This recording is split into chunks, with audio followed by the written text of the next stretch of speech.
Et bienvenue à toutes et à tous sur une nouvelle vidéo sur One Piece Treasure Cruise. Aujourd'hui, on se retrouve pour faire l'ensemble de Colisée de Kyoshiro. Un nouveau Colisée arrivé aujourd'hui sur la version globale du jeu. Un Colisée, ma foi, qui est assez compliqué, hein, pour pas dire très compliqué, même je pense que c'est clairement l'un des Colisées les plus durs qu'on a eu jusqu'à maintenant. Beaucoup de phases très pénibles. On va voir ça ensemble, franchement pas évident. Tout ce que je peux vous conseiller, c'est de farmer la carotte. Déjà, carotte extrêmement utile, on va pouvoir le voir. Alors, très rapidement, on va voir la compo de la team. Le filon en capitaine qui est quasi essentiel. Enfin, pour la team, voilà, le bateau très important. Alors, le philo très important, évidemment. C'est le capitaine, c'est un gros booster. Universal, c'est le meilleur capitaine du jeu, tout simplement.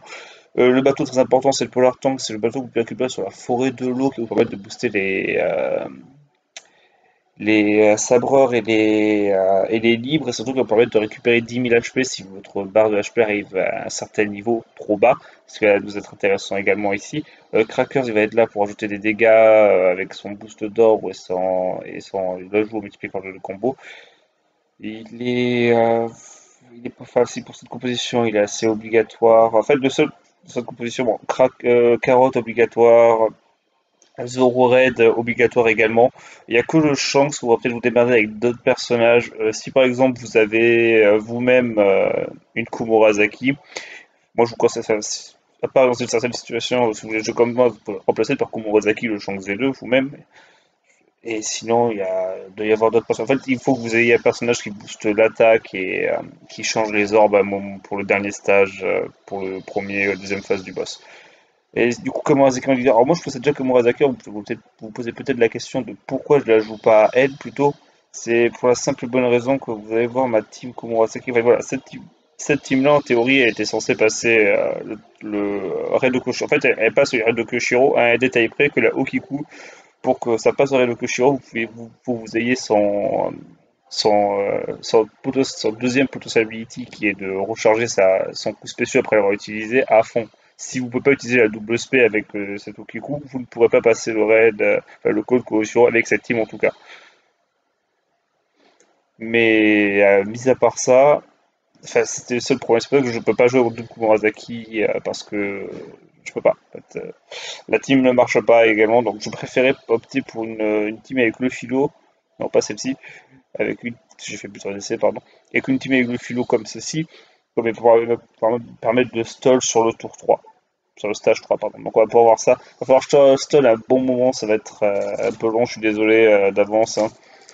Donc, vous savez quoi, ce que je vais faire plutôt, c'est que je vais vous faire une coupure maintenant et on se retrouve vers la fin du stage 3. Alors, tout le monde, on se retrouve donc sur le stage 3 du Kodo no Kyoshiro. Alors là, on arrive à la fin du stage. Alors, pour récapituler rapidement ce qui se passe dans ce stage, en fait, c'est quand vous allez arriver, Holden va vous mettre 5 tours de brûlure et 5 tours de blocage multiplicateur de combo. Vous pouvez voir, il me reste qu'un stage à faire. Et en plus de ça, il va vous faire, oui, au deuxième tour, il va se mettre une résistance à 1 HP de 6 tours. Donc, euh, donc le but dans ce stage, ça va être de stall un maximum en faisant des super et en baissant ses HP petit à petit, parce en fait, il ne vous fera rien qu'il arrive bas HP ou comme là à 5 à 10% d'HP, il ne vous fera pas une attaque dévastatrice comme peut faire certains boss dans le jeu. Donc vous pouvez lui faire baisser ses HP tranquillement, c'est pas grave. Il vous tuera pas pour ça. Par contre, il va vous faire des dégâts tous les tours, des dégâts de fin de tour en plus de ses attaques normales. Donc là, le but, ça va être soit de réussir à avoir assez de RCV. Donc si vous avez de la chance avec les RCV, vous allez accumuler, si vous allez réussir à rester à un certain niveau de vie. Par contre, si vous descendez en dessous des 10 000 HP, c'est là que le bateau va être important à utiliser. Ça va falloir bien stall au tour 1 et 2, comme les tours du bateau, ça prend un peu de temps à charger plus de temps que l'esprit en tout cas, donc il va falloir stall vraiment un maximum sur le stage 1 et stage 2 pour être sûr d'avoir votre bateau si vous arrivez à un stade critique. Là par exemple je ne peux pas l'utiliser parce que vous voyez je peux pas, parce qu'il faut être à un certain niveau d'HP pour l'utiliser, mais je vais pas en mourir. Donc là ce qu'on va faire, là les autres derniers tours, du coup là toujours pareil, on fait du HP, c'est pas grave, vous pouvez vraiment juste taper comme ça, voilà, bon, bah, là il a 0, là il lui reste 1 HP en fait. Donc comme je vous l'ai dit, il fait des petits dégâts, plus voilà, les dégâts continuent. Donc là, à ce niveau-là, déjà, vous pouvez faire ça. Non, vous pouvez pas faire ça. Ah, ça m'énerve, je sais jamais à quel niveau exact c'est. Mais bon, là, il faut bien rendre en compte que déjà j'ai récupéré une barre papa, bien sûr, un RCV, comme vous pouvez le voir, mais au-delà de ça, Maku Murasaki, là maintenant, on va pouvoir utiliser sa Captain Ability qui consiste à récupérer des HP en faisant des parfaits. Donc là, on va juste stall encore 2 tours, le temps qu'il n'y ait plus sa barrière de 1 HP, et là, on va pouvoir. Et après, ça va beaucoup s'accélérer, hein, vraiment. Les prochains niveaux, ça va aller très vite. Donc là, il fait ça. Je suis désolé pour le message. Donc là, vous voyez 6000 HP, bon voilà, imagine ça arrive, vous pourrez utiliser le Power Tongue à ce niveau-là si vous n'avez pas eu de chance, vous avez fait des parfaits sans faire exprès pendant les tours de brûlure, voilà. Il y a moyen de rester safe pour stall, donc ça c'est cool. Donc là en bataille pas, on fait juste 2 coups, si on a les bonnes ordres, on va pas s'en priver de les garder. C'est obligatoire.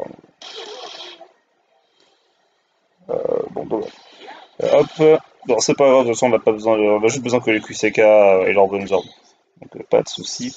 Donc là, on arrive à Jack. Jack, qu'est-ce qu'il fait? Il se met une résistance, une augmentation de défense, pardon.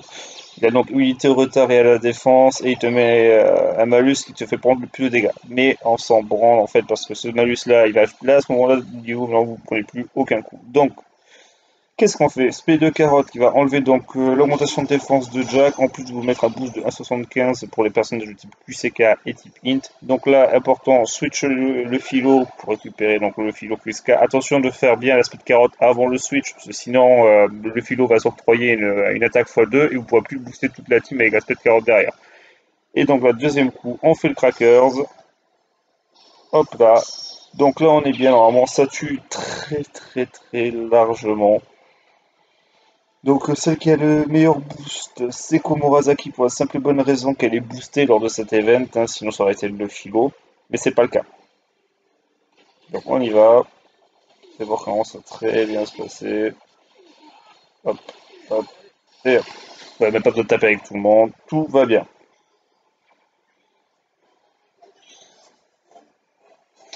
Alors on arrive au Kyoshiro.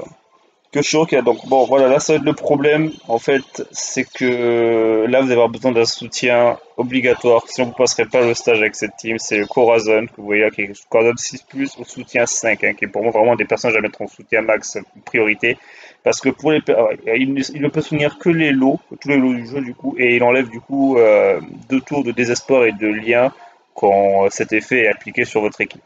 Donc c'est vraiment une très grosse team, je me rappelle encore, il y a 2, 3 légendes, un gros soutien. Je suis d'accord que c'est pas une team hyper accessible, mais pour le coup j'avais difficilement mieux au proposer comme système, c'était vraiment très dur. En fait j'ai trouvé d'autres teams, mais j'avais pas envie de les présenter vu que c'était des teams que j'ai trouvé sur YouTube en fait, tout simplement en m'aidant comme tout le monde. Et je dis j'ai quand même réussi à sortir une team moi-même et c'est la seule que j'ai trouvée pour l'instant, je suis désolé. Après, il y a bien une team avec que des subs to play si vous avez Katakuri V1 6+, qui marche très bien. Mais c'est celle que je voulais vous présenter à la base d'ailleurs, mais je ne l'ai pas fait pour éviter de remontrer une team qui existe déjà sur YouTube, quoi. Ça servait à rien. Bon, c'était pas intéressant. Autant montrer une grosse team pour des gens qui ont les unités, j'imagine que ça les aidera peut-être. Donc, utilisez le filon en premier pour la simple raison qu'il donne donc un boost d'orbe de 2,25 et utilisez derrière du coup la Komurasaki qui va ajouter à cela un boost d'attaque x2. Du coup, si vous utilisez d'abord Komurasaki, bah, vous aurez un boost d'or x2 seulement à la place de 2,25. C'est pas. Normalement, ça fera le taf également, mais bon, voilà. Donc là, qu'est-ce qu'on fait? On tape tout simplement en finissant bien évidemment. Il y a les carottes et Shanks V2 qui ont l'avantage type.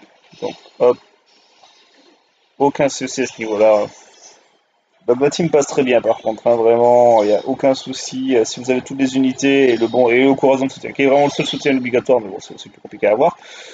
Donc là, très facile également. On utilise le Zoro, qui va donc relever la barrière, en plus de rajouter un boost de 1,75 d'affinité pour tous les personnages de classe sabreur, sachant que tous les personnages ici sont de classe sabreur. Et on utilise donc le Shanks V2, qui va lui ajouter une attaque x2 et 0,7 supplémentaire multiplicateur de combo. Pour les personnages de type QCK seulement, vu qu'en fait il booste. En fait, il faut avoir 4 personnages d'une même couleur dans l'équipe pour que son aspect marche. Et donc, il booste ces 4 personnages, enfin, la couleur des 4 personnages, quoi. Donc, à ce moment-là, c'est les 4 Q, c'est 4. Donc, les int, ils vont pas faire de dégâts, mais on s'en fout. Donc, là, bon, j'aurais pu taper avec Corne d'abord, mais c'est Bon, vous voyez là, les dégâts, ils sont là. Donc voilà, probablement passer facilement, enfin facilement non, Skull Kushiro, c'est une grosse team, on va pas se le cacher, il y a beaucoup de légendes. Bon, même si c'est pas déjà le Shock V2 il date un petit peu, donc c'est plus probable que vous l'ayez drop. Je dis ça, mais moi je l'ai drop assez récemment, hein, c'est une des dernières légendes que je drop. Cracker, il est moins vieux, mais pareil. Le philo, pareil, c'est sur des personnages que beaucoup de joueurs visent, comme c'est les meilleurs, tout simplement.